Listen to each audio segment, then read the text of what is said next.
The COVID-19 lockdown is triggering more than just a run on toilet paper. When Americans aren't sitting on the can or parked on our butts somewhere else, usually in front of a screen, and a lot of that time is spent entertaining ourselves, just like we do when we're on the toilet. Hi, I'm Matthew Carr, Chief Trend Strategist for the Oxford Club, and welcome to this episode of Market Trends. Well, today I'm going to talk about a stay-at-home economy boom that is providing a power-up to an industry that's already flourishing. And I'm going to give you one stock that's a must-own and one stock to flee from. And even better, this is an industry we can all enjoy. In March, sales of video game hardware, software, and accessories topped $10 billion. This was the best month ever for the industry, and it's ignited this Mario Kart-like dash in video game shares. Year to date, the Wedbush Video Game Tech ETF is clobbering the broader indexes. And there's a lot of eye-popping statistics providing fuel for this run. In March, Twitch saw 1.1 billion hours of content viewed. That was a record for the video game streaming service. Facebook and YouTube's video game streaming platforms also saw a pop in viewership.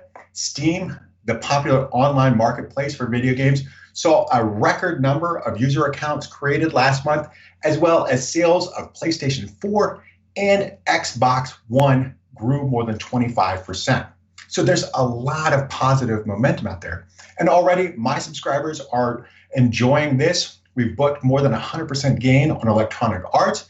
And we also have gains on a Chinese video game platform, as well as a Southeast Asia esports company.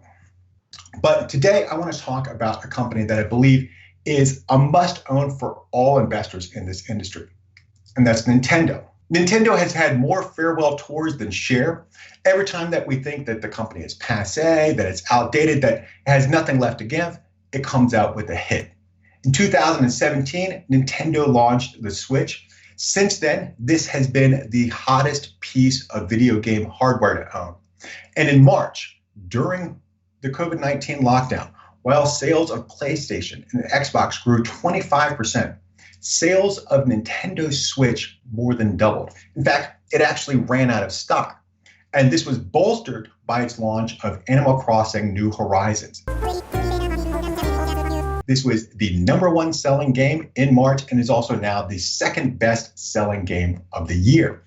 Year to date, shares of Nintendo are up roughly around 9%. That's outperforming the market.